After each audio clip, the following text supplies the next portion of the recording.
fait prévu et puni par les dispositions des articles 48, 49, 101, 109-1, 112-3, 115, 116, 117, 133, 193, 194, 312 et 320 du Code pénal. Inculpés de ces chefs par le juge d'instruction spécialisé en charge du premier cabinet, ils étaient tous inculpés puis incarcérés, à l'exception des nommés Steve Zeko Dieko, Jordan Camuset et Gabin Ota Ndumba. En cours d'information, le 1er février 2024, Maître Yenou et Chancel Gissiga, avocat au barreau du Gabon, introduisait une demande de mise en liberté provisoire pour le compte de Jessie Ekoga, et à l'appui de celle-ci, il produisait un certificat médical établi par l'hôpital d'instruction des armées Omar Bongo Ondimba. Le 6 février 2004, le juge d'instruction accédait à cette demande pour des raisons médicales.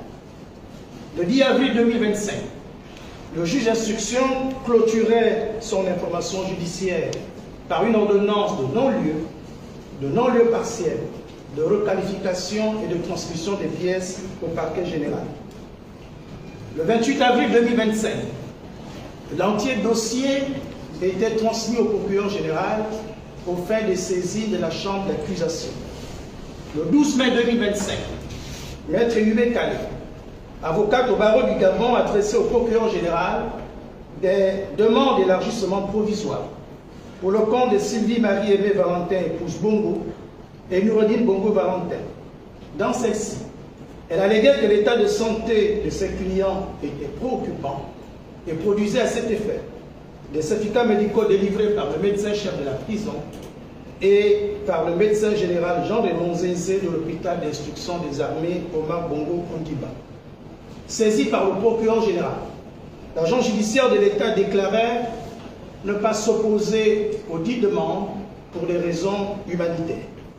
Le mercredi 14 mai 2025, la première chambre d'accusation spécialisée leur accordait la liberté provisoire en raison notamment de leur état de santé, devenu incompatible avec le milieu carcéral selon leur médecin traitant.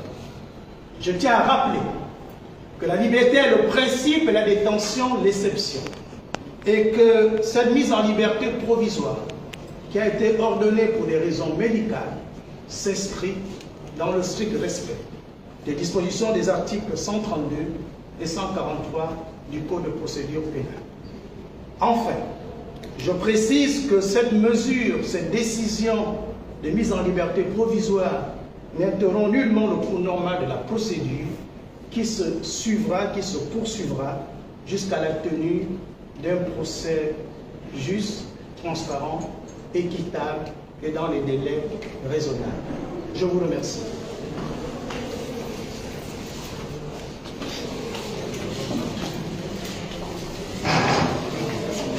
Nous remercions le parquet général par rapport à votre invité très nombreux et nous espérons que vous allez faire la diffusion.